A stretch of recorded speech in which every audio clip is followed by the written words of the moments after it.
So on the phone today, we got a special guest, former Strikeforce champion Gilbert Melendez, coaching opposite Anthony Pettis every Wednesday on The Ultimate Fighter 20. This is the first season that's an all-female cast. They've been on hiatus last week as well as this week.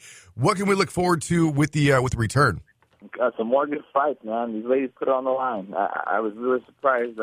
Every fight there was pretty entertaining in my eyes, man. These girls are willing to take 2 punches, 3 punches just to be one. And that's one of the special things about women's MMA, man. These girls really put their lives on the line out there. So expect some more good fights. Now, I know that you aren't allowed to give anything away, obviously, because of the confidentiality agreement and stuff like that. But are we going to see a Gilbert Melendez victory anytime soon? Yeah, man, it's rough, dude. It's been rough for Team Melendez out there. You know, I'm proud of my ladies. They've been doing their best, but man, you just have to watch. You know, I signed a $5 million contract. You know, I can't be saying nothing. I can't risk nothing. But tune in, man. You're going to see some excitement, and you know, I think Team Melendez will be okay.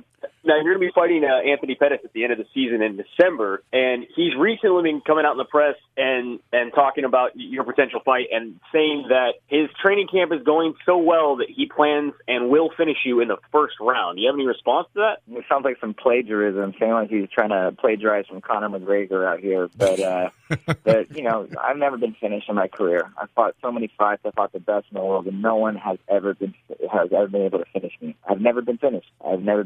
So it's not likely it's going to happen. But I'll tell you what, man, I am going to take some risks. I'm going to put my chin on the line. I'm really going to go for it. I'm going to try to take this title from him. And I'm going to throw the dice out there. That's what I always do. You know, so there's always that possibility of getting crumbled and getting knocked out. But there's a possibility that you can get crumbled and knocked out, too. And I think I got a bigger chin, a better chin than he does, and I think I'm going to be the one knocking someone out. You know, it's wild. We've talked to a lot of people recently, and there seems to be no love lost for Gilbert Melendez in the UFC. I don't know what it comes from. I mean, I remember when you were in Strikeforce, you were talking about, you know, if you want to fight me, then come fight me. But obviously, Strikeforce is no longer around anymore. And you being one of the best in the division, of course, you're in the UFC now. But guys like Eddie Alvarez, who you and him had a verbal war for quite a while, calling each other out. Now all of a sudden Eddie Alvarez is saying like you don't even talk about him anymore, and he still wants to come for you. And he's saying that you're like the head cheerleader in the UFC, going after the quarterback, and that you're ducking him. So what do you think about that? I think he should have focused on his fight a lot more than focusing on me, you know? You know, and that's exactly what I said. You know, he was on my radar for a long time. He really was. But I think, you know, he kind of lost the pep in his step, dude. I think his training went down, and it showed in his last fight. He wasn't ready, man. I thought he lost every round. Maybe he lost that first round when he was supposed to Cerrone held that clinch for a while. But again, dude, he showed like he needs to improve in a couple positions. You know, my buddy Nate Diaz, you know, beat Cerrone. You know what I mean? And you know, I went in my UFC debut and you know, fought the champion and lost a split decision. You know, his UFC debut wasn't so hot. You know, he went down to a late kick. So you know, people talking crap. That's it, man. You know, again, my boy Nate Diaz said every time they're talking about us, they're just putting our names back in the papers, and you know, that means you're you're a wanted guy for a good reason. You know, yeah. So you know, it doesn't faze me at all. But you know, Eddie's Eddie, man. Well, what about guys like Nurmagomedov, who is obviously, you know, highly ranked, just above you, in fact, as number 2. They're talking about, you know, that he's undefeated, and he says that he doesn't believe that you should have got the title shot ahead of him because he was undefeated and that your win over Diego, a non-ranked opponent, didn't mean anything. Yeah, he could say that as well, but, you know, that guy, he's a tough guy. That guy I'm going to give credit to. You know, he needs to campaign and say what he has to say. But he's a young fighter. He's the type of young fighter that says, I'll fight for free and I'll fight tomorrow, and this is definitely his business, and he needs to recognize that. And you know, I thought he lost a recent bout, to be honest, and he fought his first top 10 guy, Rafael Desanio, first top 10 guy he's ever fought in his career. You know, so you know, I think it's not that he's not deserving. It's the road to the title. You know, you got to go through like so much. I've been through so much in my career before I got my first title shot. You know, I went through bumps and bruises and ups and downs, and when you just go and walk through a couple non-top 10 fighters and then get a title shot, you know, like dude, you need to go through bumps and bruises. Like, he finally got his first knee injury, you know what I mean? You need to go have a war with somebody else and fight someone,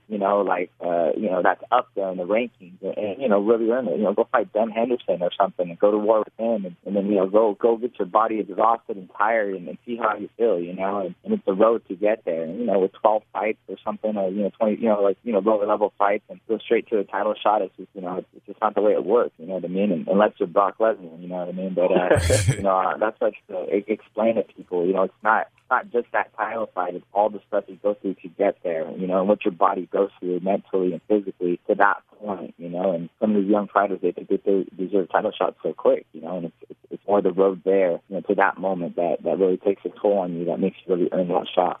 Now, a lot of people are saying, if you are able to beat Pettis in the finale, when this is all over, then your next fight is going to be Nurmagomedov. And some people are also saying that his wrestling is so good that he can actually take down Daniel Cormier. Is that a concern of yours? No, I think I'm a well-rounded mixed martial artist. Can you hold me down? That's another question. No one can hold me down. I think I have the longest, the most least time spent on my back. You know what I mean? And it's about fighting tactics and adapting. But I'll tell you what, I say Khabib he's bad. He's a badass man, dude. He's a tough fighter. Should he sit and wait out for a title shot? Maybe that's a smart business fighter. Maybe he should fight someone really, really tough like Benson Henderson. You know what I mean? Or somebody else up there. But I am definitely up to fight that guy, and I think he's a talented guy, and he's one guy that I talk highly of. I would love this fight. If I win this fight, I'd welcome that fight. Would you adapt his training method and go wrestle some bears?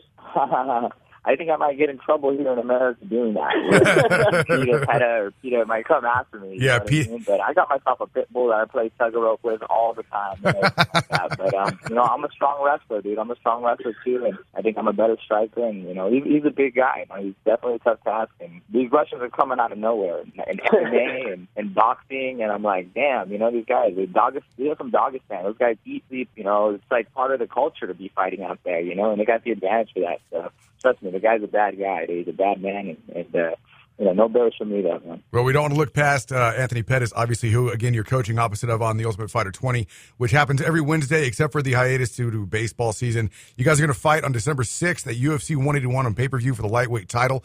But between now and then, because the playoffs are on and we have this hiatus on The Ultimate Fighter, who do you have in the playoffs? I'm going for the Giants, man. You got to go for the Giants out here, dude. I was in San Francisco out here, and I got to go root for the Giants. I'm from Southern California originally, and it was rough for the Angels and the Dodgers. But yeah, man, I'm a San Francisco guy, so go Giants. What about Baltimore over Kansas City, or the other way around? Say what? What about Baltimore and Kansas City? I don't know, man. I'm going to go with Kansas City too, I guess. Nobody can watch TV, but what were you guys doing to keep yourselves entertained while you were coaching on Ultimate Fighter 20?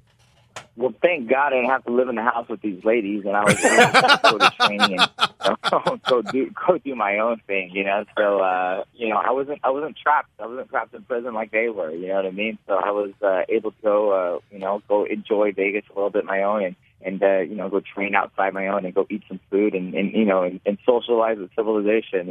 And these ladies were trapped in that house, and that was rough for them. And thank goodness I didn't have to do that.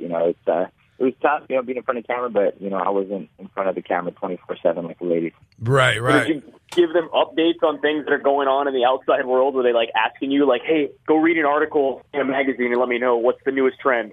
Yeah, definitely. They were. I was trying to give them some updates on some world news or some fight results or something, and some people, they ask me, please go ask, go look up something online for me, and I'll go look it up online. And I shouldn't even be saying that, but I might bring some info or something. A little birdie might have told me some info, but nothing too major. But man, I can just see it in their eyes, man. They were going stir crazy in there after this, especially the last 2 weeks or so. They wanted out, man. I couldn't blame them, no. If you ever get the chance to coach again, do me a favor, just make stuff up. Tell them, next time you have a chance, be like, yeah, I don't even know what's going on out there. Like Florida seceded from the Union. And Mexico annexed Texas. We are under attack right now. Right on. The Ultimate Fighter 20 returns next week after the baseball playoffs are done. Make sure you check it out on Wednesdays, and make sure you watch the UFC 181 going down in December. Gilbert Melendez takes on Anthony Pettis for the title.